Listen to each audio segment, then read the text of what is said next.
Welcome to another edition of Two Sites Unite. My name is George Phillips with oilpressure.com, and you are, Paul Dalby with fieldof33.com. I almost forgot the name of our little, and um, so qualifying is behind us, got a few unexpected penalties behind us. Um, well, I don't know if they were unexpected or not. You made a face like a dog looking at a typewriter, but No, I'm just thinking, what penalties? I don't know what you're talking about.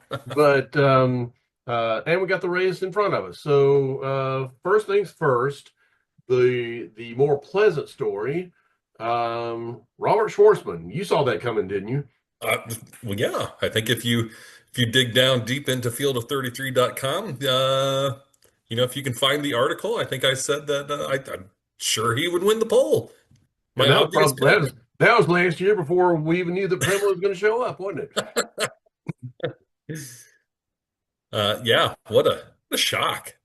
Yeah. What a shock. Um, I think the most shocking thing is because at the beginning of the week, when I think on Tuesday he turned what, 6 laps, I would say seven, yeah. Six, um, seven, single digits for and sure. Ilott was only like 16 laps, Right, right. and and and basically, and the reason they gave was they weren't ready. They weren't ready. Yeah. And I was thinking, oh my God, this is going to be ugly. And they uglied it up all the way to winning the pole. Yeah. I mean, I asked that question of you and a couple of our other friends yesterday. Was this the biggest shock? I don't remember Teo Fabi. I was only 2 years old when he won the pole in 1983, but apparently that was quite the shock as well. But I went all the way back to 1960 with Jim Hurtubise when he came out of nowhere. Now Hurtubise didn't qualify on the pole as he was a last day qualifier, and I Right. think he started in the final row. But he set out of nowhere, just set the 4 lap record and almost became the first person to break the 150-mile-an-hour barrier, and it And just completely shocked me. what did he say on the PA when he did that? Wait till next year when my friend Parnelli Jones shows up. That's right. That's right. So, yeah, in Well, terms of rookie winning the poll or anyone winning the poll, um, certainly the biggest shock since I've been going. And I think the only story in this century that comes even remotely close, maybe I would say it may have been actually bigger on the world scale, was Kyle Kaiser bumping Alonso and McLaren out. yeah. Time has perhaps um, made some people forget how big that was, but in the moment, that was just massive. In the moment it was, but looking back, when you look at it, who was McLaren partnered with that year? Carlin. Carlin, Yeah. right. And I think bring that full circle, I think a lot of people thought that Prema could be very similar to what Carlin went through in that first. Myself included. I thought Yeah. they were a big name in Europe for the feeder series, and they thought Mhm. they were going to come over here and conquer. And Carlin got conquered. Yeah. Prema not so much. Yeah, they've had a rough go of it thus far. So another reason that this is just so out of nowhere. Now, what I did not realize, and perhaps I'm just not as plugged in as I probably should have been, I did not realize how tightly involved with this program Ryan Briscoe was. Um, I knew he was involved, but I didn't know just how much so. It's like I think Grosjean is still involved, isn't he? I did not know that. I thought he was a reserve driver for Prema.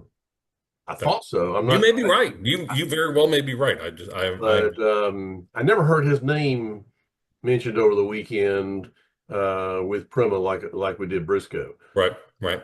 But it was yeah, I was around when I mean I wasn't up there when it happened, but I certainly remember when Bobby um, qualified as a rookie. But wasn't Jerry Forsyth his owner?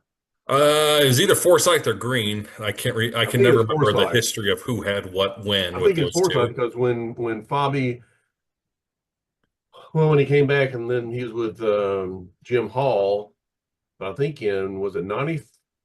95 that he went to, no, because Barry Green and Forsyth are still together in 95. In 96. But no, I was He there. drove the Pennzoil car in 95 for Jim Hall. No, that was Or I'm sorry, that was DeFerrin. DeFerrin. he after John Andretti was let go after the 92 season, Bobby came on board in 93 and 94. Okay. I So think in a little. 95 he did drive for, well, I want to say he drove for Forsyth, but weren't Forsyth and Green still together, and not, or were they not? No, no, they were not. Okay, that's okay. Then that's it. Yep. That is it. And he So drove that ugly orange car, 33. it That was was 96. no, it was a white car that was day glowed, had day glow orange trim to it. It was still ugly.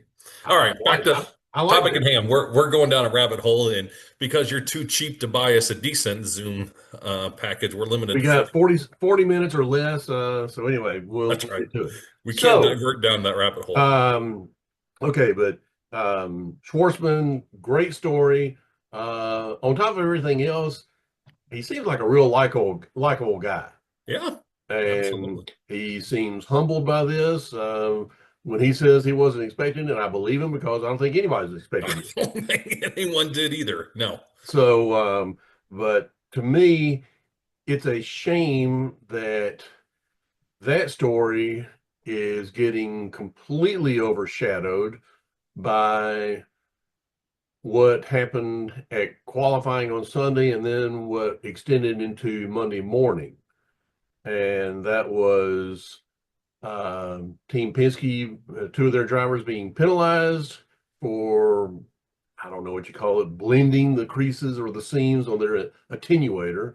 And apparently it's something that even, I think Marshall Pruitt even went back and dug up old photos from the 24 Indianapolis 500 and saw that he did all of his magical Photoshop tricks and found that it was blended also.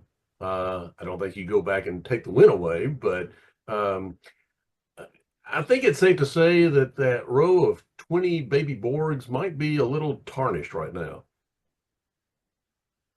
It, I hate this story for the exactly what you said. This is not what we should be talking about No, this week. But unfortunately, this is going to cloud the rest of the week, just as the controversy last year did. And what really annoys me about this, and maybe annoys not the wrong word, but whatever. A, I don't think they needed to do it. B, I don't think there was probably any advantage actually gained by this, but it's the whole principle of why are they even messing with this type of rule here? I mean, I went back to the rule book today. It's extremely clear. yeah, It this is lays not a out great, point by point yeah, what this can is be not a done. great issue. No, there's no gray here at all. And again, it goes back to what- is this something where they're just looking for any advantage and they thought, oh, here's an area where we could possibly, you know, Exploit and nobody will notice. exploit it and nobody knows. This isn't like a 1995 or I'm sorry, a 94, engine loophole that brought them the new Mercedes engine in. This is clearly black and white. Cannot do this. And I mean, what I would be fascinated to know from wind tunnel testing or whatever, but how much actual advantage could this have gained?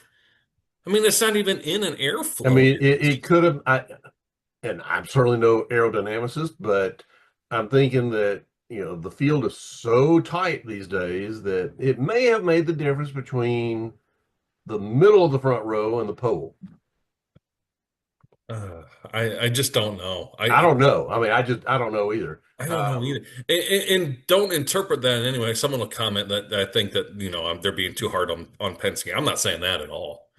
I'm just saying if you're going to cheat, cheat, you would think that they would go somewhere where oh, hey, we found this illegal way to circumvent the computer here so we could do push to pass on a restart. Yeah. That's going to make a difference. you figure out how to get an extra half a lap out of your hybrid system. That's going to make a difference. Yeah.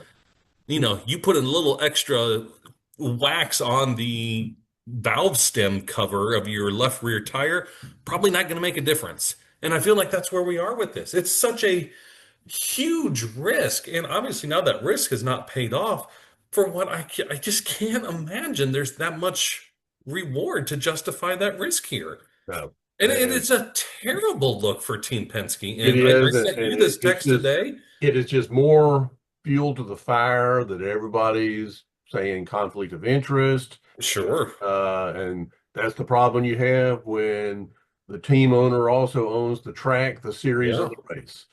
And kudos to Marshall Pruitt for addressing the elephant in the room with Doug Bowles today when he asked about that. And, you and I have known Doug, you know Doug better than I do, but we've both been around him for, what, 15 years now. I don't know that I've ever seen Doug as he just looked weighted today. Like this was, other than when he was in the pits at wherever it was, is that we got screwed. Yeah, with Panther. But But yeah, he um, just looked like he was carrying a burden. He was not that jovial self. Like this is well, wearing on him. I think he appeared that way because he was that way. Yeah, Um, I mean, think about it. Jay Fry is the one that brought the push to pass controversy, and look at his ultimate fate.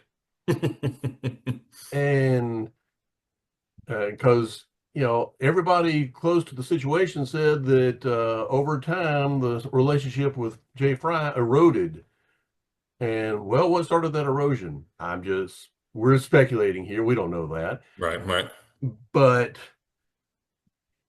I, you know, kudos to Doug Bowles also for even attacking this Yeah, because it would have been real easy to kind of just look the other way, ignore it, tell Rocket to just don't worry about that. It's too trivial, uh, right. and fear for his job because but to go to I mean it's one thing to take a win away at St. Pete. Well, Roger Penske does not live and breathe for St. Pete. Correct. But to tell Roger Penske that your two-time reigning champion is going to start on the back row, along with another two-time series champion and one former 500 champion, both of them are going to be on the back row, and we're finding you $200,000, and they're taking their pit stalls away and suspending their race strategist. I mean, for Doug Bowles to take that on, no wonder he had the weight of the world appeared Yeah. to him. And I mean, I haven't heard this. I haven't heard people way smarter than me and way more connected to me. I have not heard a whimper or whisper of it. I don't know how Tim Cindric and Ron Rzuski survived this at Penske. I'm afraid you may be right. I And I mean, and I say that because I don't know the man. I've never met the man, but I really like Tim Cindric. yeah. Um, and for his sake, I hope it doesn't happen, but I'm like you. I'm not sure. I I don't know how close he was to getting let go after the push to pass deal. Um, but I know he was suspended for what? I think he was allowed to I come think back. I think both of the May races both of those guys were suspended. More Ron than what was right. Rzuski, Tim Cindric, and there was another one. I'm drawing a blank now Yeah, on their on his name, but yeah. but um, I mean, they may both be gone. Uh, It's just and apparently they had those two things sitting around because apparently on Saturday when all they were aiming for is just to get into the Fast 12, they felt like we don't need to do this, so they didn't use those um, altered attenuators. oh, I don't know that we know that. I seemed like I read that somewhere, heard that, I don't know.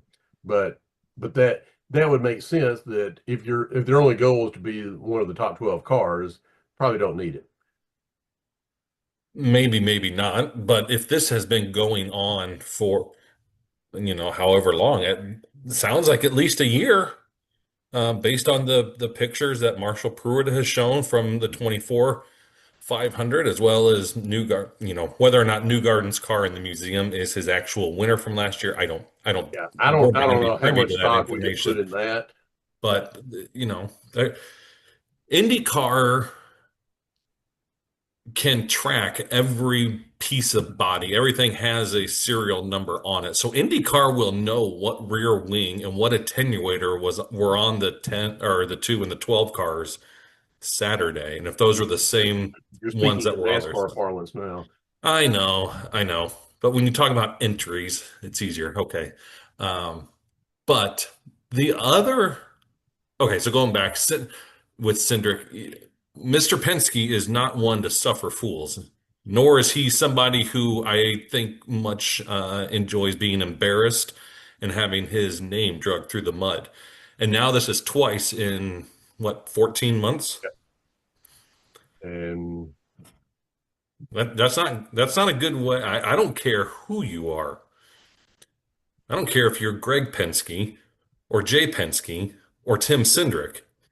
You make Roger Penske look bad once, you might get away with it. I don't see you getting away with it a second time. I think you're right. So, but it's a shame that it's going to overshadow the race. It has already overshadowed the great story of Robert Schwartzman and Prema. Um, and I would like to say by race day this will have all been forgotten, but I don't think so. Um, and who knows between now and race day what else is going to pop up? Right? And Yeah. by the time this drops in on Thursday, we may already know the fate of Tim Cindric. I do feel like I saw, maybe it was in the Team Penske statement this morning where they said that It didn't say information, much.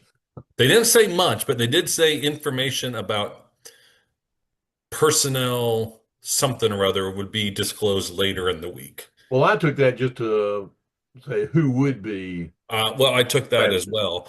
And I don't think that Penske would detract further from the event by, requesting a resignation, so to speak, from Tim Cindric and Ron Rzucki. But if they are there when the circus shows up in Detroit next week, which, by the way, is another place where that is very near and dear to Roger Penske's heart, That is correct. and that he does not want to be embarrassed or have his name tarnished or questioned. It's in Detroit. Yeah. So, So we will certainly be keeping an eye on that. It's ever evolving, but sure. on to the race itself because we may be cut off of here in about 10 minutes or so. Well, I'm going by judging by the anyway. We may have a little bit more than 10 minutes, but we'll see. Um, the field and the race. Give me your thoughts. We obviously have two very fast cars now in the back row. Um, got a fast drive. I did like Renus VK's quote. He said, if you had told me I'd be on the same row with two Penske's, I'd take that in a minute. Something to that effect. Well, okay, so yeah, let's just kind of look at, and I don't have an updated starting field. Forgive me, I'm looking this way at my phone with the results of qualifying, shall I say? So not necessarily the starting lineup. Um, but yeah, so you have the two Penske's in row 11. You also have Colton Herta. I guess he'd be starting what, 27th now, so outside of row 9.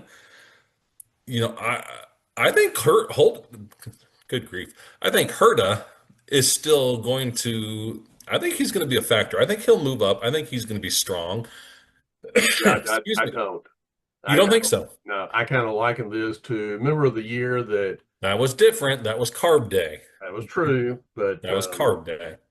Um, um, You've also got What Elio did he starting quite a ways back there. what did he do in the Monday practice? Do you remember? I don't. I do not. No, I don't have that. And I could so probably find that, that but right there tells you how memorable it was. well, I was also a little bit busy at work today.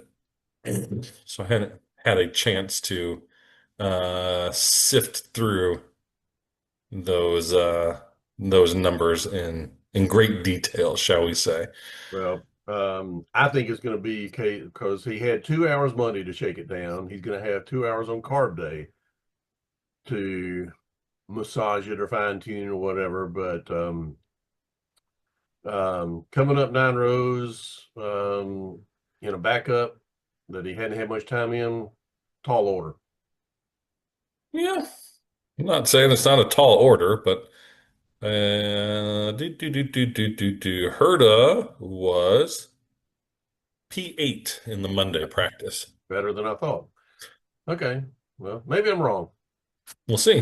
That certainly You know happened. what? That can't be right because it's got Scott McLaughlin as I think you're looking at I was looking at combined. yeah, Okay, because I apologize. McLaughlin was 31st So in you're that practice. correct. Okay, Herta was 22nd. So Okay. And who was second though? McLaughlin, huh? Who was second in the Monday practice? Um, I know that. Who? The old Fox, the one that's almost ready for AARP, Elio. Oh, yeah, that's right. So he'll be That's right. starting what 20th or 22nd I now? thought it was 21st. Well, I don't know with these with the Well, change. now Somewhere around there. everything's been moved up to, and I don't know. Right. So, he could be strong. Jack Harvey and Ryan Hunter-Reay, the Dry Reinbold guys in fourth and fifth. Harvey has actually impressed me. I, yeah, I would agree. Yeah, I don't pick. He's not going to win. No, But but I think he's going to have a solid showing. yeah, I don't think people realize how close he was to winning in 2018. Remember, there was he and Oh, Oriol yeah, I Servia do. and Stefan Wilson were gambling on a yellow, and they got to a late restart about, gosh, what was it? About lap 192, somewhere in the low Something like that. 190s. And I think one more yellow flag, and one of them could have won that, snuck in a win there, but that's neither here nor there. So, Schwartzman going to win? No. No, I agree. I think, Well, I'll say he's got as good a chance of winning the race as he did of winning the pole. well, from what, and this isn't some keen observation on my part. This was pointed out on the broadcast. But in the Monday practice, it was pointed out that he was running great and was very comfortable running alone or up in front. But the minute he was running in traffic or in dirty air, he looked very uncomfortable. Well, his speed was only good for 26th best on the day. Yeah. So, um, And just think about all the first things that he's going to be going through that he's never experienced anything like. I almost envision him dropping like a stone on the opening laps, just like Marco did in 2020. I don't disagree with you. Yeah. Um, so now you look at the rest of that front row, Sato and Pato. Pato and Pato, what could possibly go wrong? um, they're both capable of winning. The entire second row is capable of winning. And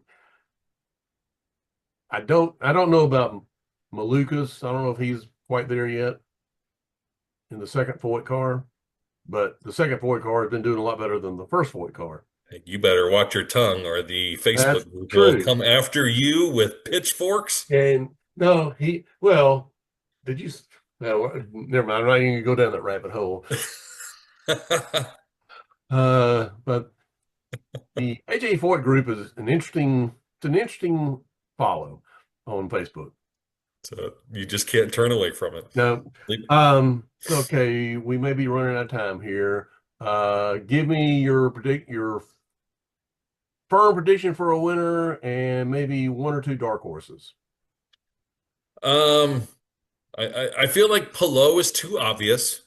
The He's been too obvious obvious choice. all year. That's my firm prediction. Yeah, but Below. the I go both ways that with that because I think he's too obvious, and the obvious choice at Indianapolis very rarely wins. Um, that said, I do think eventually his luck has to change. He's been bitten by, um, DK in the he face. got taken out by Rinus VeeKay a couple years ago, and something else happened. Well, it didn't get taken out. He still finished fourth in that He race. still finished fourth, yes, but he certainly got taken out of a good chance for winning. Um, and did he run out of fuel or a pit speed violation? Something else happened in another year. That was Dixon. That was Dixon, but I thought Both of those. hello. Anyway, it's hard to bet against him, but We're I'm going to make the belaboring too same much on predict. Pelot. I'm going Move to this make the along. same prediction I made in 2020 when I said Takuma Sato. Um, I just think he's got a strong car.